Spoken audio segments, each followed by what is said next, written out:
Morning student. आज मैं आप सबको जाति व्यवस्था जो हमारा कास्ट सिस्टम है ये चैप्टर पढ़ाऊंगी।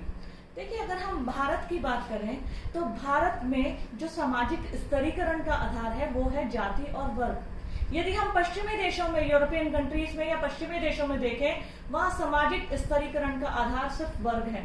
भारत एक ऐसा देश है जहां वर्ग के अलावा प्राचीन काल से जाति व्यवस्था के आधार पर सामाजिक स्तरीकरण की प्रक्रिया चली आ रही है। तो जाति व्यवस्था किसे कहते हैं, आज मैं आपको बताऊंगी।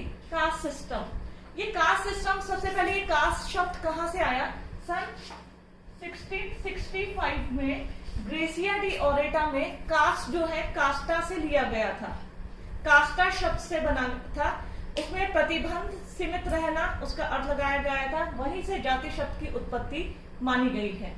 तो और लेकिन यदि हम भारतीय समाज में जाति की बात करें तो भारतीय समाज में जाति व्यवस्था को विभिन्न समाजशास्त्रियों ने अपनी परिभाषाओं के अनुसार परिभाषित किया है। जैसे कूले ने कहा है, जब एक वर्ग पूर्णतः आनुवंशिकता पर आधारित हो तो उसे हम जाति कहते हैं। इसी प्रकार मजूमदार तथा मदान ने कहा है, जाति एक बंद वर्ग है। बंद वर्ग इन्होंने इसलिए कहा है क्योंकि व्यक्ति, वास्तव में मैं इसको समझाना चाहूंगी यहाँ पे आपको, जो व्यक्ति जिस जाति में जन्म लेता है वो मृत्यु पर्यंत उसी जाति का सदस्य रहता है। व्यक्ति का जन्म यदि ब्राह्मण जाति में हुआ है, वो मृत्यु पर्यंत ब्राह्मण जाति का सदस्य ही रहता है। यदि व्यक्ति का शूद्र जाति में या वैश्य जाति में जन्म हुआ है तो मृत्यु पर्यंत वो उसी जाति का सदस्य रहता है। इसलिए मजूमदार तथा मदान ने उसको बताया है कि जाति एक बंद वर्ग है। अपवाद महिलाओं के विवाह के उपरांत जाति बदल जाती है, ये एक अपवाद है।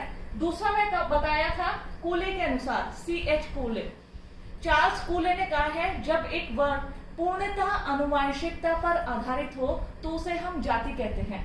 देखिए, जो जाति है वो हमें अपनी पीढ़ी दर पीढ़ी आनुवंशिकता से मिलती है। हेरिडिटी की अगर हम बात करें, आनुवंशिकता कहते हैं पीढ़ी दर पीढ़ी जो चली आ रही है और जो हमें अपनी पीढ़ियों से मिली है।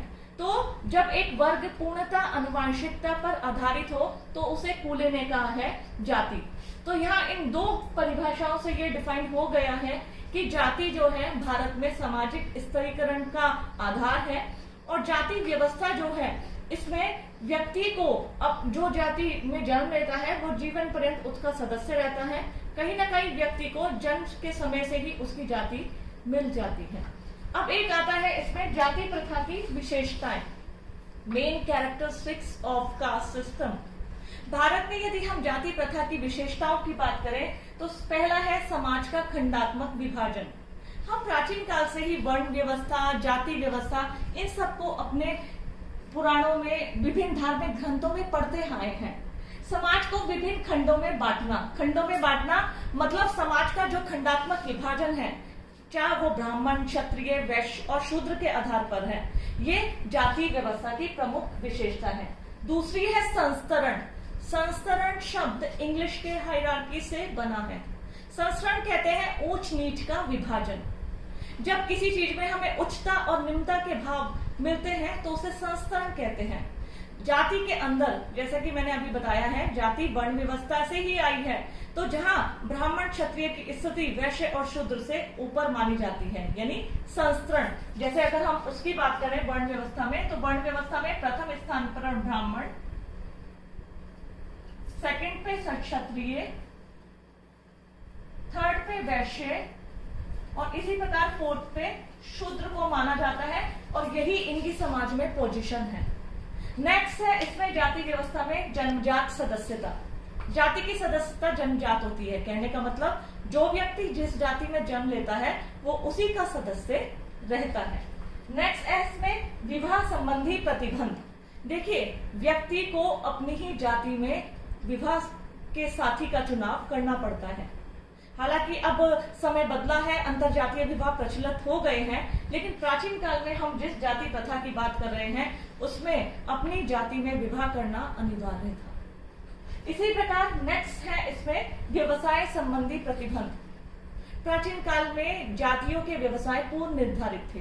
धोबी, नाई, लोहार, कुम्हार, जमींदार, इन सब की जातियां इनके व्यवसाय के अनुरूप निर्धारित थी। जो व्यक्ति जिस जाति में जन्म लेता था वो अपनी जाति से संबंधित व्यवसाय को ही चुन सकता था, अलग व्यवसाय वो नहीं करते थे। तभी से ये जजमानी सिस्टम भी आया, आगे मैं आपको पढ़ाऊंगी। नेक्स्ट है इसमें भोजन संबंधी प्रतिबंध। भोजन संबंधी प्रतिबंध भी जाति व्यवस्था में प्रचलित थे। ब्राह्मण व्यक्ति जो होते थे वो कभी भी मांसाहारी भोजन नहीं करते थे, सरल सात्विक भोजन करते थे। और साथ ही साथ ब्राह्मण जाति का व्यक्ति सिर्फ क्षत्रिय और वैश्य के यहाँ भोजन करता था, कभी वो शूद्रों का भोजन स्वीकार नहीं करते थे, उसमें छुआछूत को माना जाता था। इसी प्रकार बर्तनों को लेकर, खाना पकाने को लेकर, कच्चा और पका भोजन को लेकर भी प्रतिबंध पाए जाते थे। नेक्स्ट इसमें है जाति का राजनीतिक रूप। बहुत सी जातियों में अपनी जाति पंचायत, जाति खेप, अभी हमने हरियाणा में जाति पंचायत, जाति खेप की ये वर्ड सुने हैं। तो वास्तव में जातियों ने अपने समूह को एकता में बांधने के लिए अपनी जाति पंचायत बनाई थी, अपनी जाति खेप बनाई थी। इसी के माध्यम से वो अपनी जातियों का संरक्षण करते थे। गांव में क्या होते थे, पंचायत होती थी, वो उच्च जातियों के व्यक्ति हुआ करते थे, पंचायत में पंच प्रधान हुआ करते थे। तो ये सब सिस्टम, जाति का राजनीतिक रूप, ये सब जितने भी मैंने आपको बताए हैं, ये जाति की प्रथा की विशेषताएं हैं। देखिए, जाति और जाति प्रथा की जो विशेषताएं हैं, इसको आप बहुत अच्छे से करिएगा, बहुत इंपॉर्टेंट क्वेश्चन है। और ऐसे ही मैं आपको नेक्स्ट वीडियो में